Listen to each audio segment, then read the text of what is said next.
ভাইয়ের মৃত্যুর দায়ভার বিদ্যুৎ বিভাগ নিতে হবে। আলাউদ্দিন ভাইয়ের পরিবারে 30 লক্ষ টাকা ক্ষতিপূরণ দিতে হবে।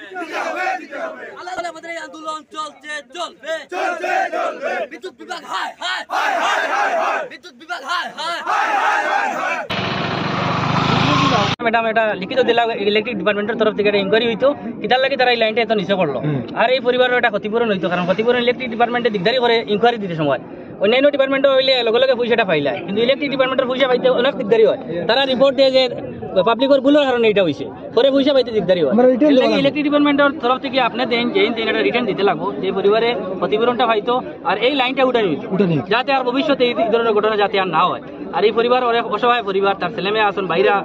খাস খতরা কোম্পানির খাস খতরা খাইতরা এই অসহায় পরিবারের দায়ভার লাগি সম্পূর্ণ জিনিসটা ম্যাডাম আইসন ওসি স্যার আসুন আমরা আপনারা স্যালুট জানাই যে আপনারা আন্দোলনের সম্মান জানাই আইসন কিন্তু এটা একটা রিটার্ন কাগজ না দিলে পরবর্তীতে আজকে আন্দোলন প্রত্যাহার হইব পরবর্তীতে এটার আর কোনো মানুষ পাওয়া যায় না এই ক্ষতিপূরণটা কিলা পাইতো ইনকোয়ারিটা কিলা হইতো লাইনটা খেয়ে উঠিত এর লাগি জেলা প্রশাসনের তরফ থেকে ওসি স্যার আসন ম্যাডাম আসন সার্কল অফিসার मैडम আপনার দায়িত্ব আমরা এটা রিটার্ন একটা কাগজ দেন লগে লগে आंदोलन প্রত্যাহার হবে फर्स्ट हम बोलेगा कि जो भी इलेक्ट्रिसिटी का काम करना एपीडीसीएल का साथ मिलके हम लोग काम करेंगे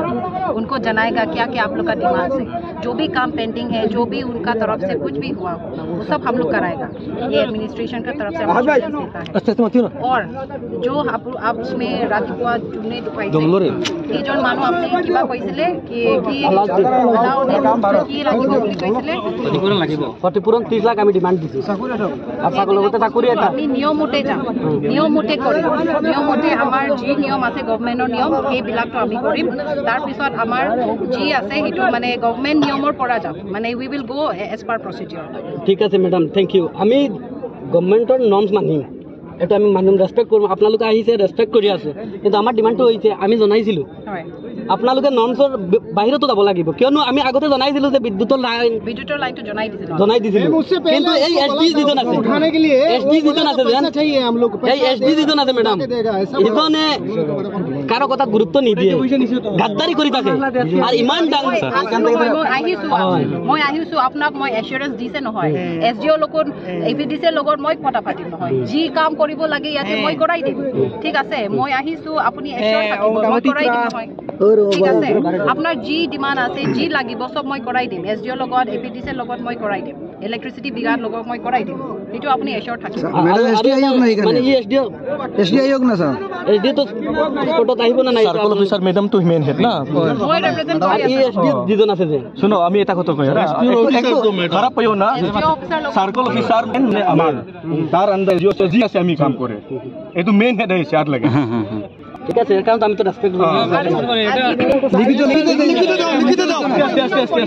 লিখিত দাও ফটো কৰি লওক নিয়ম কৰি তাৰ পিছত কাগজ বিলাক ওলাব আপনারা ডিমান্ড করা তারা রিটার্ন দাও জলদি হয় পোস্টমর্টম লাগে ইনফেকশন কেসের টাইম লাগে রিটার্ন দাও তুমি কি করবে তুমি কি করবে ডকুমেন্ট বাকি না রিটার্ন দিয়ে দাও আস্তে আস্তে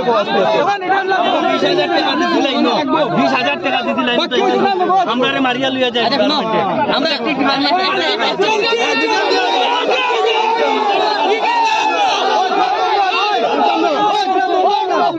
দমলো আমরা মাসে 2000 আমরা দিয়া লাইন উঠাই দিবা টাকা